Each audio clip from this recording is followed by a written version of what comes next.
En 1854, 4 ans avant la 16e apparition de Marie à Lourdes, le 25 mars 1858, le pape Pie IX, dans la bulle Ineffabilis Deus, déclare, je cite, dès le premier instant de sa conception, par grâce et privilège unique du Dieu Tout-Puissant, la bienheureuse Vierge Marie a été, en considération des mérites du Christ Jésus, sauveur du genre humain, préservée pure de toute souillure du péché originel.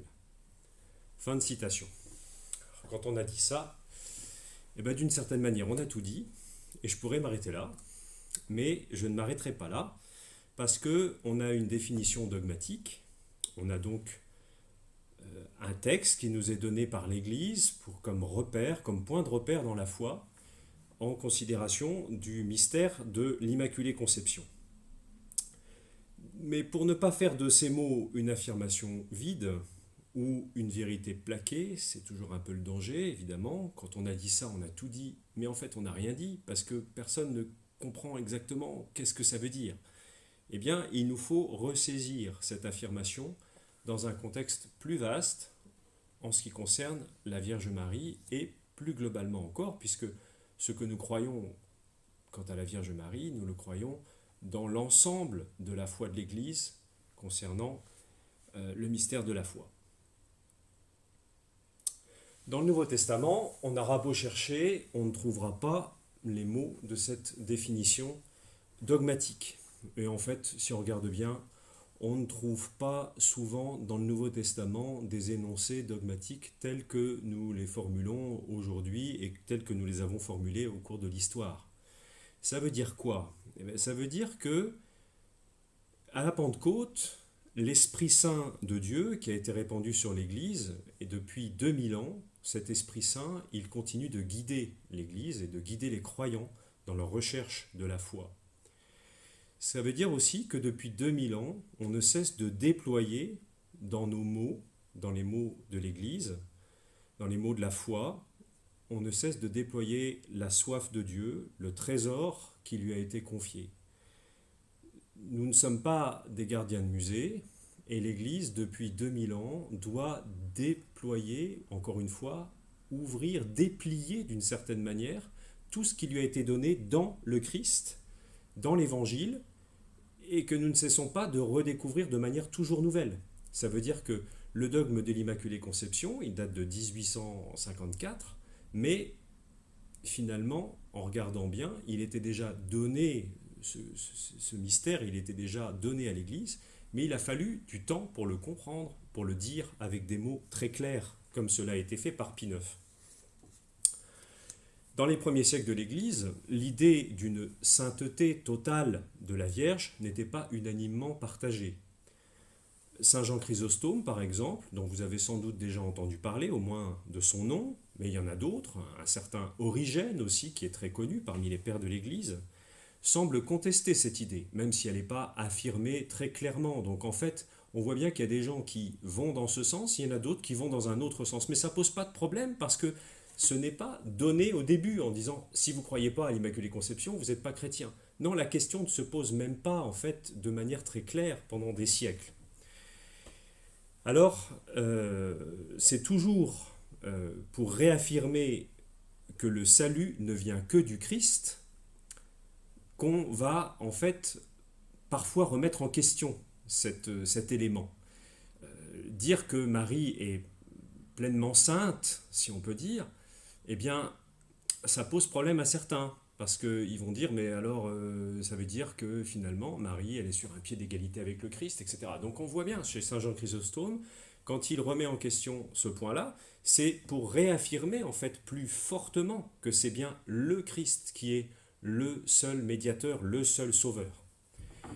En 431, il va y avoir un grand concile dans l'Église qui est important et une date à retenir, s'il y en a une à retenir en dehors de 1854, c'est celle-ci, c'est 431. En 431, il va y avoir le concile d'Éphèse.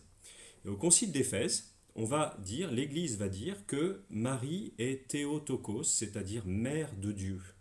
J'en reparlerai un peu plus tard.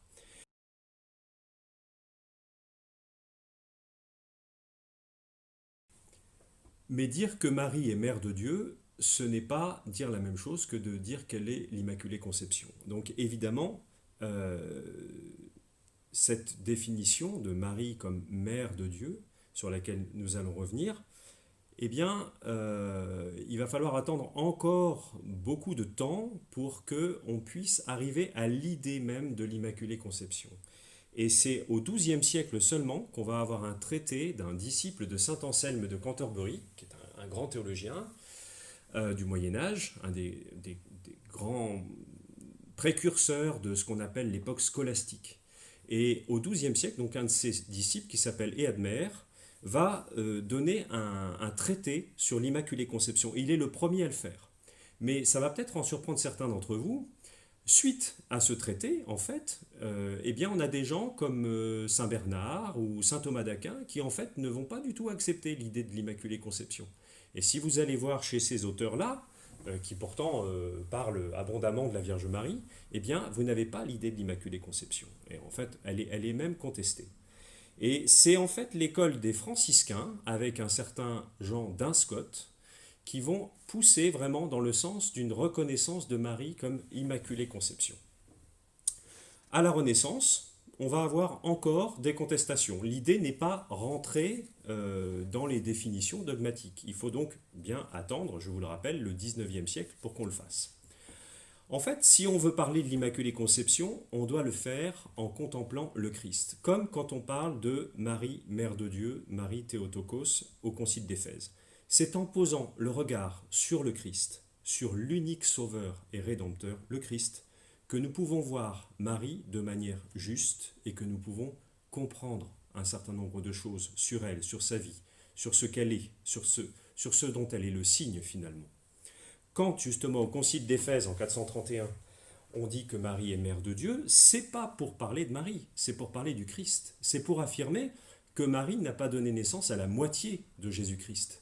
Elle a donné naissance à Jésus-Christ, qui est vrai Dieu et vrai homme. Et comme il est vrai Dieu et vrai homme depuis le premier instant, depuis qu'il est conçu dans le sein de la Vierge, eh bien, elle a donné naissance dans le monde à Dieu. Elle n'est pas la créatrice de Dieu, évidemment. Mère de Dieu, ça pourrait être complètement mal compris. Mais comme d'ailleurs nos parents ne sont pas nos créateurs, sont ceux qui nous mettent au monde. Mais nous venons de plus loin, si on peut dire. Nous venons de Dieu, nous venons du désir de Dieu. Eh bien, pour le Christ, c'est pareil. Marie n'est pas mère de Dieu parce qu'elle est créatrice de Dieu, et ça n'aurait aucun sens. Mais elle met le Créateur au monde. Elle lui donne un accès dans le monde par son oui, par son acceptation.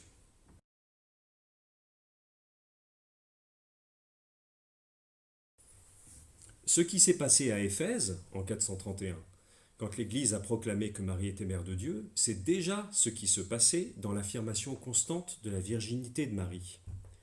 Quand on dit que Marie est vierge, on ne dit pas quelque chose d'abord sur Marie.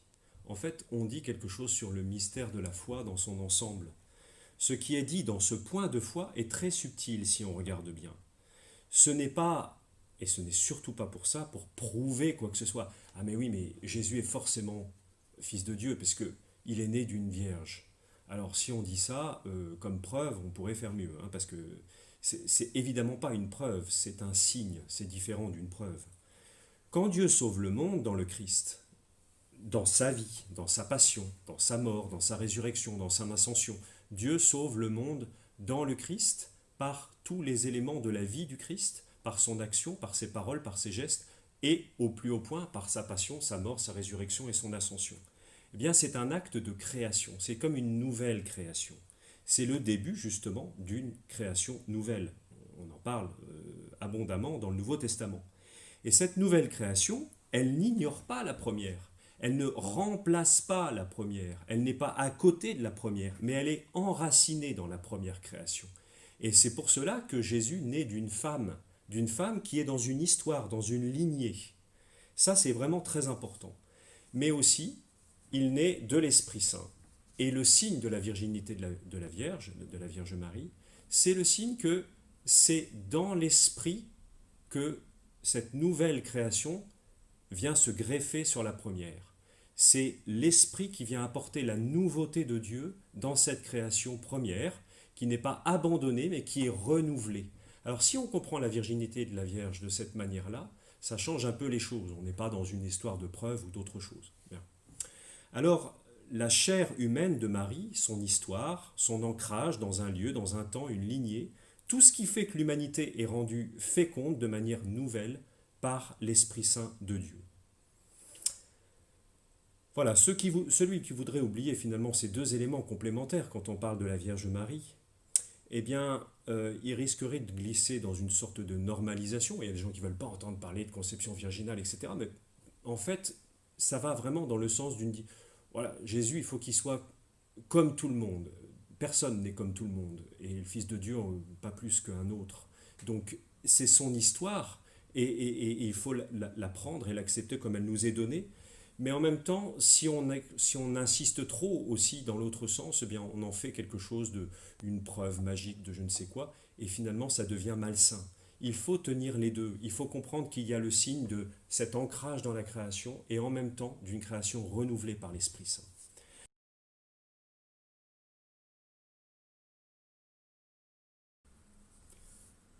On pourrait avoir l'impression qu'on ne parle pas du sujet en ce moment, mais en fait on ne fait que ça parce que parler de l'Immaculée Conception sans parler de tout ce qui a préparé finalement cette définition dogmatique, ça n'aurait pas de sens. Ça serait comme un élément qui serait posé là et auquel il faudrait croire sans trop comprendre pourquoi et d'où ça vient et à quoi ça mène. En fait, la Vierge, si on dit la Vierge, c'est parce qu'elle est véritablement le signe de ce que la virginité porte, c'est-à-dire une attente. La virginité, c'est un temps d'attente pour se donner mieux et pour se donner totalement. Et finalement, dans la virginité, il y a toujours cette idée. Et la Vierge, elle est la Vierge du premier instant de sa vie jusqu'à son Assomption. Parce que finalement, son attente, c'est l'attente fondamentale de toute l'humanité et de toute la création. C'est l'attente du royaume. Et elle est dans l'attente du royaume par toute sa vie. Et toute sa vie est attente visible et signe de l'attente du royaume. Comme signe de cette attente, Marie est sans doute celle qui est la plus unie à Dieu, la plus proche de lui. Elle n'est pas proche par ressemblance, elle n'est pas proche parce qu'elle pourrait prendre sa place, à la limite. Il y a des gens d'ailleurs qui s'adressent plus à la Vierge qu'à Dieu. Bon, des fois, ça peut s'expliquer, mais il faut toujours essayer de rétablir les choses, c'est toujours quand même mieux. Marie, elle ressemble au Seigneur d'une certaine manière, mais surtout, elle est proche de lui parce que elle lui correspond. Elle est finalement complémentaire. Elle est la foi qui attend la promesse. La promesse vient de Dieu et elle est la foi, le signe de la foi, le signe de l'attente, comme on le disait par rapport à la virginité. Cette attente qui fait face à un accomplissement qui vient de Dieu la rend sainte. C'est ça qui fait sa sainteté. Alors, souvent d'ailleurs, la sainteté, nous l'envisageons du côté de l'action. Celui qui est saint, c'est celui qui est vertueux, c'est celui qui fait des choses extraordinaires, etc.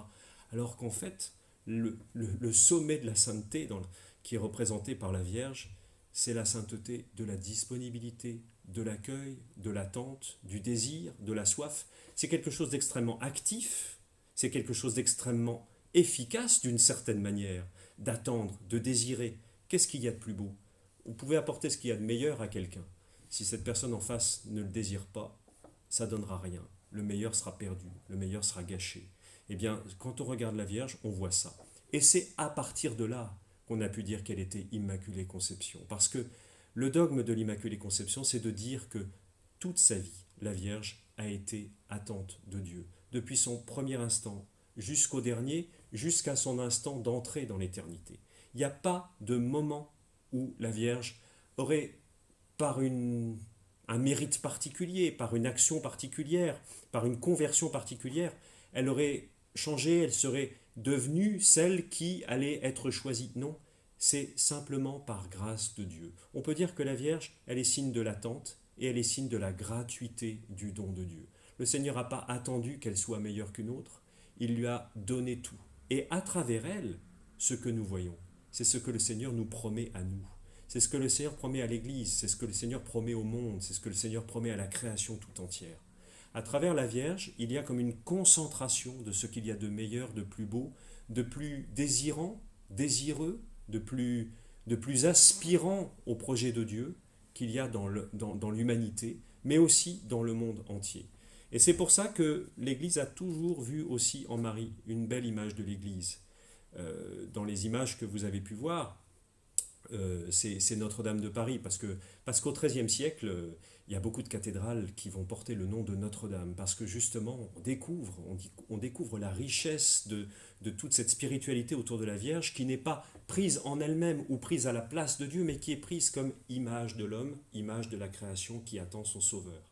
Et finalement, cette statue magnifique de Notre-Dame de Paris, elle a son pendant dans l'image de l'Église, dans la cathédrale elle-même, dans laquelle se rassemble le peuple, et qui est image de ce rassemblement du peuple.